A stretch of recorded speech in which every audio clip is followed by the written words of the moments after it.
Antes de comenzar no olvides suscribirte, darle like y comentar. Puedes seguirme en mis redes sociales para apoyarme y proponerme nuevas historias. El Señor de los Anillos. El retorno del rey. De J.R.R. Tolkien. Capítulo 7. La pira de Denethor.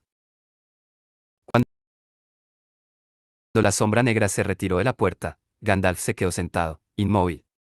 Pero Pippin se levantó, como si se hubiera liberado de un gran peso, y al escuchar las voces de los cuernos le pareció que el corazón le iba a estallar de alegría. Y nunca más en los largos años de su vida pudo oír el sonido lejano de un cuerno sin que unas lágrimas le asomaran a los ojos. Pero de pronto recordó la misión que lo había traído, y echó a correr. En ese momento Gandalf se movió, y diciéndole una palabra a Sombra Gris, se disponía a trasponer la puerta. Gandalf. Gandalf. Gritó Pippin, y Sombra Gris se detuvo. ¿Qué haces aquí?, le preguntó Gandalf. No dice una ley de la ciudad que quienes visten de negro y plata han de permanecer en la ciudadela, a menos que el señor les haya dado licencia. Me la ha dado, dijo Pippin. Me ha despedido. Pero tengo miedo. Temo que allí pueda acontecer algo terrible. El señor ha perdido la razón, me parece. Temo que se mate y que mate también a Faramir. ¿No podrías hacer algo? Gandalf miró por la puerta entreabierta, y oyó que el fragor creciente de la batalla ya invadía los campos. Apretó el puño. He de ir, dijo. El jinete negro está allí fuera, y todavía puede llevarnos a la ruina. No tengo tiempo. Pero Faramir, gritó Pippin. No está muerto, y si nadie los detiene lo quemarán vivo. Lo quemarán vivo, dijo Gandalf. ¿Qué historia es esa? Habla, rápido. Denethor ha ido a las tumbas, explicó Pippin, y ha llevado a Faramir. Y dice que todos moriremos quemados en las hogueras, pero que él no esperará, y ha ordenado que preparen una pira y lo inmolen, junto con Faramir. Y ha enviado en busca de leña y aceite. Yo se lo he dicho a Beregond, pero no creo que se atreva a abandonar su puesto, pues está de guardia. Y de todas maneras, ¿qué podría hacer? Así, a los borbotones, mientras se empinaba para tocar con las manos trémulas la rodilla de Gandalf, contó Pippin la historia, no puede salvar a Faramir. Tal vez sí, dijo Gandalf, pero entonces morirán otros, me temo. Y bien, tendré que ir, si nadie más puede ayudarlo. Pero esto traerá males y desdichas. Hasta en el corazón de nuestra fortaleza tiene el enemigo armas para golpearnos, porque esto es obra del poder de su voluntad. Una vez que hubo tomado una decisión, Gandalf actuó con rapidez, alzó en vilo a Pippin y lo sentó en la cruz, y susurrándole una orden a Sombra Gris, dio media vuelta. Y mientras a espaldas de ellos arreciaba el fragor del combate, los cascos repicaron subiendo las calles empinadas de Minas Tirith. Por toda la ciudad los hombres despertaban del miedo y la desesperación, y empuñaban las armas y se gritaban unos a otros, han llegado los de Rohan. Y los capitanes daban grandes voces, y las compañías se ordenaban, y muchas marchaban ya hacia la puerta. Se cruzaron con el príncipe Imrail, quien les gritó, ¿a dónde vas ahora, Mitrandir? Los Rohirrim están combatiendo en los campos de Gondor. Necesitamos todas las fuerzas que podamos encontrar. Necesitaréis de todos los hombres y muchos más aún, respondió Gandalf. Daos prisa. Yo iré en cuanto pueda. Pero ahora tengo una misión impostergable que cumplir, junto a Denethor. Toma el mando, en ausencia del Señor.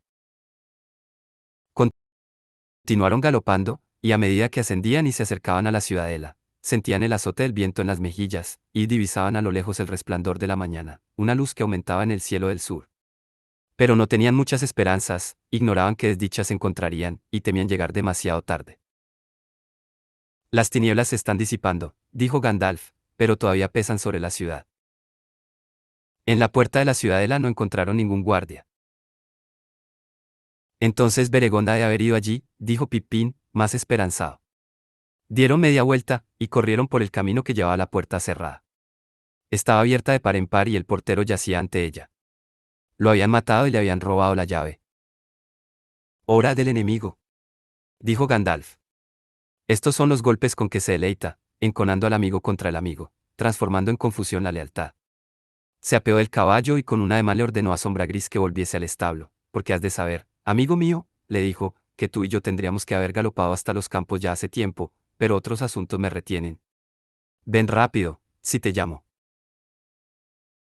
Traspusieron la puerta y descendieron por el camino sinuoso y escarpado.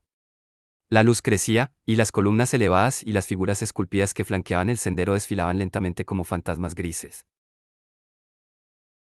De improviso el silencio se rompió y oyeron abajo gritos y espadas que se entrechocaban, ruidos que nunca habían resonado en los recintos sagrados desde la construcción de la ciudad. Llegaron por fin al Rat Dinen y fueron rápidamente hacia la casa de los senescales, que se alzaba en el crepúsculo bajo la alta cúpula. «Deteneos. Deteneos», gritó Gandalf, precipitándose hacia la escalera de piedra que llevaba a la puerta. «Acabad esta locura». Porque allí, en la escalera, con antorchas y espadas en la mano, estaban los servidores de Denethor, y en el peldaño más alto, vistiendo el negro y plata de la guardia, se erguía Beregond, y él solo defendía la puerta. Ya dos de los hombres habían caído bajo los golpes de la espada de Beregond, profanando con sangre el santuario, y los otros lo maldecían, tildándolo de descastado y de traidor al rey. Y cuando Gandalf y Pippin corrían aún se oyó la voz de Denethor que gritaba desde la morada de los muertos: «Pronto, pronto. Hace lo que he dicho. Matad a este renegado. ¿O tendré que hacerlo yo mismo?». Y en ese instante la puerta que Beregond mantenía cerrada con la mano izquierda se abrió de golpe, y allí en el vano se irguió la figura del señor de la ciudad, alta y terrible, una luz le ardía en los ojos, y esgrimía una espada desnuda. Pero Gandalf llegó de un salto al último peldaño, y los hombres retrocedieron y se cubrieron los ojos con las manos, porque fue como si una luz blanquísima irrumpiera de pronto en un recinto oscuro, y Gandalf venía con una gran cólera. Alzó la mano, y la espada se desprendió del puño de Denethor y voló por el aire, y fue a caer detrás de él, en las sombras de la casa, y Denethor retrocedió ante Gandalf, como estupefacto. «¿Qué significa esto, mi señor?», dijo el mago. «Las casas de los muertos no fueron hechas para los vivos. ¿Y por qué los hombres están combatiendo aquí, en los recintos sagrados cuando hay guerra suficiente ante las puertas de la ciudad? ¿O acaso el enemigo ha penetrado hasta el Rat Dinen? ¿Desde cuando el señor de Gondor ha de rendirte cuentas de lo que hace?», dijo Denethor. «¿O ya no puedo mandar a mis propios sirvientes?». «Puedes», respondió Gandalf. «Pero otros quizás se opongan a tu voluntad, si conduce a la locura y la desgracia». «¿Dónde está Faramir, tu hijo?». «Yace aquí, en la casa de los senescales», dijo Denethor. «Ardiendo, ya ardiendo». Pusieron fuego a la carne. «Pero pronto arderán todos. El oeste ha sucumbido. Todo será devorado por un gran incendio, y todo acabará. Cenizas. Cenizas y humo al viento». Entonces Gandalf, viendo que en verdad Denethor había perdido la razón, y temiendo que hubiese hecho ya algo irreparable, se precipitó en el interior, seguido por Beregond y Pippin, en tanto Denethor retrocedía hasta la mesa. Y allí yacía Faramir, todavía hundido en sueños de fiebre. Había haces de leña debajo de la mesa, y grandes pilas alrededor, y todo estaba impregnado de aceite, hasta las ropas de Faramir y las mantas que lo cubrían, pero aún no habían encendido el fuego. Gandalf reveló entonces la fuerza oculta que había en él, como la luz de poder que ocultaba bajo el manto gris. Se encaramó de un salto sobre las pilas de leña, y levantando al enfermo saltó otra vez al suelo, y con Faramir en los brazos fue hacia la puerta. Y mientras lo llevaba Faramir se quejó en sueños, y llamó a su padre. Denethor se sobresaltó como alguien que despierta de un trance, y el fuego se le apagó en los ojos, y lloró, y dijo: «No me quites a mi hijo. Me llama». «¿Te llama?», sí, dijo Gandalf, «pero aún no puedes acudir a él. Porque ahora en el umbral de la muerte necesita ir en busca de curación, y quizá no la encuentre. Tu sitio, en cambio, está en la batalla de tu ciudad, donde acaso la muerte te espera. Y tú lo sabes, en lo profundo de tu corazón». «Ya no despertará nunca más», dijo Denethor. «Es en vano la batalla. ¿Para qué desearíamos seguir viviendo? ¿Por qué no partir juntos hacia la muerte?». «Nadie te ha autorizado, senescal de Gondor», respondió Gandalf, «a decidir la hora de tu muerte. Solo los reyes paganos sometidos al poder oscuro lo hacían, inmolándose por orgullo y desesperación y asesinando a sus familiares para sobrellevar mejor la propia muerte». Y al decir esto traspuso el umbral y sacó a Faramir de la morada, y lo depositó otra vez en el féretro en que lo habían llevado, y que ahora estaba bajo el pórtico. Denethor lo siguió, y se detuvo tembloroso, mirando con ojos ávidos el rostro de su hijo. Y por un instante, mientras todos observaban silenciosos e inmóviles aquella escena de dolor, pareció que Denethor vacilaba. «Ánimo», le dijo Gandalf. «Nos necesitan aquí. Todavía puedes hacer muchas cosas». Entonces, de improviso, Denethor rompió a reír. De nuevo se irguió, alto y orgulloso, y volviendo a la mesa con paso rápido tomó de ella la almohada en que había apoyado la cabeza. Y mientras iba hacia la puerta le quitó la mantilla que la cubría, y todos pudieron ver lo que llevaba en las manos, una palantir. Y cuando levantó la piedra en alto, tuvieron la impresión de que una llama empezaba a arder en el corazón de la esfera, y el rostro enflaquecido del senescal, iluminado por aquel resplandor rojizo, les pareció como esculpido en piedra dura, perfilado y de sombras negras, noble, altivo y terrible. Y los ojos le relampagueaban. Orgullo y desesperación, gritó. ¿Creíste por ventura que estaban ciegos los ojos de la Torre Blanca? No, loco gris, he visto más cosas de las que tú sabes. Pues tu esperanza solo es ignorancia. Ve, afánate en curar. Parte a combatir. Vanidad. Quizá triunfes un momento en el campo, por un breve día. Mas contra el poder que ahora se levanta no hay victoria posible. Porque el dedo que ha extendido hasta esta ciudad no es más que el primero de la mano. Ya todo el este está en movimiento. Hasta el viento de tu esperanza te ha engañado. En este instante empuja por el anduin y aguas arriba una flota de velámenes negros. El oeste ha caído. Y para aquellos que no quieren convertirse en esclavos, ha llegado la hora de partir. Tales razonamientos solo ayudarán a la victoria del enemigo, dijo Gandalf. Sigue esperando, entonces, exclamó Denethor con una risa amarga. No.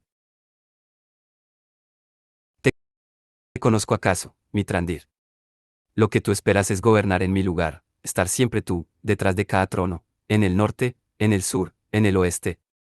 He leído tus pensamientos y conozco tus artimañas. No sé que fuiste tú quien le ordenó callar a este mediano. Que lo trajiste aquí para tener un espía en mis propias habitaciones. Y sin embargo hablando con él me he enterado del nombre y la misión de cada uno de tus compañeros. Sí. Con la mano izquierda quisiste utilizarme un tiempo como escudo contra Mordor, pero con la derecha intentabas traer aquí a este montaraz del norte, para que me suplantase. Pero óyeme bien, Gandalf Mitrandir, yo no seré un instrumento en tus manos. Soy un senescal de la casa de Anarion. No me rebajaré a ser el chambelán ñoño de un advenedizo. Porque aun cuando pruebe la legitimidad de su derecho, tendrá que descender de la dinastía de Isildur. Y yo no voy a doblegarme ante alguien como el último retoño de una casa arruinada que perdió hace tiempo todo señorío y dignidad. ¿Qué querrías entonces, dijo Gandalf, si pudieras hacer tu voluntad? Querría que las cosas permanecieran tal como fueron durante todos los días de mi vida, respondió Denethor, y en los días de los antepasados que vinieron antes, ser el señor de la ciudad y gobernar en paz, y dejarle mi sitial a un hijo mío, un hijo que fuera dueño de sí mismo y no el discípulo de un mago. Pero si el destino me niega todo esto, entonces no quiero nada, ni una vida degradada, ni un amor compartido, ni un honor envilecido. A mí no me parece que devolver con lealtad un cargo que le ha sido confiado sea motivo para que un senescal se sienta empobrecido en el amor y el honor, replicó Gandalf. Y al menos no privarás a tu hijo del derecho de elegir, en un momento en que su muerte es todavía incierta. Al oír estas palabras los ojos de Denethor volvieron a relampaguear, y poniéndose la piedra bajo el brazo, sacó un puñal y se acercó a grandes pasos al féretro. Pero Beregón se adelantó de un salto, irguiéndose entre Denethor y Faramir. «Ah, eso era», gritó Denethor. «Ya me habías robado la mitad del corazón de mi hijo. Ahora me robas también el corazón de mis súbditos, y así ellos podrán arrebatarme a mi hijo para siempre. Pero en algo al menos no podrás desafiar mi voluntad, decidir mi propio fin». «Venid, venid», gritó a los sirvientes. «Venid a mí, si no sois todos traidores». Dos hombres se lanzaron escaleras arriba. Denethor arrancó una antorcha de la mano de uno de ellos y volvió a entrar rápidamente en la casa. Y antes que Gandalf pudiera impedírselo, había arrojado el tizón sobre la pira, la leña crepitó y estalló al instante en llamarás. De un salto Denethor subió a la mesa, y de pie, entre el fuego y el humo, recogió del suelo el cetro de la senescalía, y apoyándolo contra la rodilla lo partió en dos. Y arrojando los fragmentos en la hoguera se inclinó y se tendió sobre la mesa, mientras Con ambas manos apretaba contra el pecho la palantir. Y se dice que desde entonces, todos aquellos que escudriñaban la piedra, a menos que tuvieran una fuerza de voluntad capaz de desviarla hacia algún otro propósito, solo veían dos manos arrugadas y decrépitas que se consumían entre las llamas. Gandalf, horrorizado y consternado, volvió la cabeza y cerró la puerta. Y mientras los que habían quedado fuera oían el rugido de las llamas dentro de la casa, Gandalf permaneció un momento inmóvil en el umbral, en silencio. De pronto, Denethor lanzó un grito horripilante, y ya nunca habló, ni ningún mortal volvió a verlo en el mundo de los vivos. Este es el fin de Denethor, hijo de Ectelión, dijo Gandalf, y se volvió a Beregond y a los servidores que aún miraban la escena como petrificados. Y también el fin de los días de Gondor que habéis conocido, para bien o para mal, han terminado. Acciones viles se han cometido en este lugar, mas dejad ahora de lado los rencores que puedan dividiros. Fueron urdidos por el enemigo y están al servicio de su voluntad. Os habéis dejado atrapar en una red de obligaciones antagónicas que vosotros no tejisteis. Pero pensad vosotros, servidores del Señor, ciegos en vuestra obediencia, que sin la traición de Beregond, Faramir, capitán de la Torre Blanca, habría perecido en las llamas. Llevaos de este lugar funesto a vuestros camaradas caídos. Nosotros conduciremos a Faramir, senescal de Gondor, a un lugar donde podrá dormir en paz, o morir si tal es su destino. Luego Gandalf y Beregond levantaron el féretro y se encaminaron a las casas de curación, y detrás de ellos, con la cabeza gacha, iba Pippin. Pero los servidores del Señor seguían paralizados, con los ojos fijos en la morada de los muertos, y en el momento en que Gandalf llegaba al extremo de Rathinen se oyó un ruido ensordecedor. Y al volver la cabeza vieron que el techo del edificio se había resquebrado, y que el humo brotaba por las fisuras, y luego con un estruendo de piedras que se desmoronan, la casa se derrumbó, pero las llamas continuaron danzando y revoloteando entre las ruinas. Entonces los servidores aterrorizados huyeron a la carrera en pos de Gandalf. Llegaron por fin a la puerta del senescal, y Beregond miró con aflicción al portero caído. Eternamente lamentaré este acto, dijo, pero la prisa me hizo perder la cabeza, y él no quiso escuchar razones, y me amenazó con la espada. Y sacando la llave que le arrebatara al muerto, cerró la puerta. Esta llave, dijo, ha de ser entregada al señor Faramir. Quien tiene el mando ahora, en ausencia del señor, es el príncipe de Dol. Amrot, dijo Gandalf, pero al no estar el presente, me corresponde a mí tomar la decisión. Guarda tú mismo la llave hasta tanto vuelva el orden a la ciudad. Se internaron finalmente en los circuitos más altos de la ciudad, y a la luz de la mañana siguieron camino hacia las casas de curación que eran residencias hermosas y apacibles, destinadas al cuidado de los enfermos graves, aunque ahora acogían también a los heridos en la batalla y a los moribundos. Se alzaban no lejos de la puerta de la ciudadela, en el círculo sexto, cerca del muro del sur, y estaban rodeadas de jardines y de un prado arbolado, el único lugar de esa naturaleza en toda la ciudad.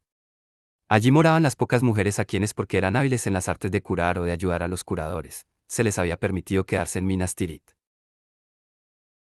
Y en el momento en que Gandalf y sus compañeros llegaban con el féretro a la puerta principal de las casas, un grito estremecedor se elevó desde el campo delante de la puerta, y hendiendo el cielo con una nota aguda y penetrante, se desvaneció en el viento.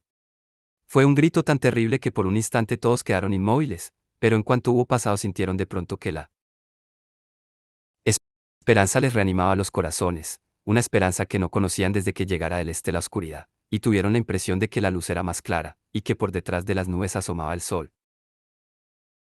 Pero el semblante de Gandalf tenía un aire grave y entristecido, y rogando a Beregond y Pippin que entrasen a Faramir a las casas de curación, subió al muro más cercano, y allí, enhiesto, mirando en lontananza a la luz del nuevo sol, parecía una estatua esculpida en piedra blanca.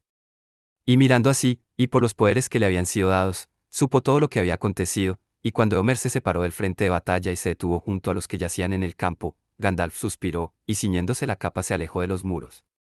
Y cuando Beregond y Pippin volvían de las casas, lo encontraron de pie y pensativo delante de la puerta. Durante un rato, mientras lo miraban, siguió en silencio. Pero al fin habló. Amigos, dijo, y todos vosotros, habitantes de esta ciudad y de las tierras del oeste, hoy han ocurrido hechos muy dolorosos y a la vez memorables, que la fama no olvidará. ¿Habremos de llorar o de regocijarnos? El capitán enemigo ha sido destruido contra toda esperanza, y lo que habéis oído es el eco de su desesperación final. No obstante, no ha partido sin dejar dolores y pérdidas amargas. Pérdidas que si Denethor no hubiera enloquecido, yo habría podido impedir. Tan largo es el brazo del enemigo. Ay, pero ahora entiendo cómo su voluntad pudo invadir el corazón mismo de la ciudad. Aunque los senescales creían ser los únicos que conocían el secreto, yo había adivinado hacía tiempo que aquí en la Torre Blanca se guardaba por lo menos una de las 7 piedras que ven. En los tiempos en que aún estaba cuerdo, Denethor jamás pensó en utilizarla, ni en desafiar a Sauron, pues conocía sus propias limitaciones. Pero al fin la prudencia le falló, y cuando vio que el peligro no dejaba de crecer, temo que haya escudriñado la piedra, y se dejara engañar, más de una vez, sospecho, después de la muerte de Boromir. Y aunque era demasiado grande para someterse a la voluntad del poder oscuro, solo vio lo que ese poder quiso mostrarle. No cabe duda de que los conocimientos así obtenidos le eran a menudo provechosos, pero el poder de Mordor que le habían mostrado alimentó la desesperación en el corazón de Denethor, hasta trastornarle el entendimiento. Ahora comprendo lo que me pareció tan extraño, dijo Pippin, estremeciéndose al recordarlo. El señor salió de la alcoba donde yacía Faramir, y al rato volvió, y entonces por primera vez lo noté transformado, viejo y vencido. Y a la hora justa en que trajeron a Faramir a la Torre Blanca, dijo Beregón. Muchos vimos una luz extraña en la cámara más alta. Pero ya la habíamos visto antes, y desde hacía tiempo se decía en la ciudad que el señor Denethor luchaba a menudo con la mente del enemigo. Ay. De modo que yo había adivinado la verdad, dijo Gandalf.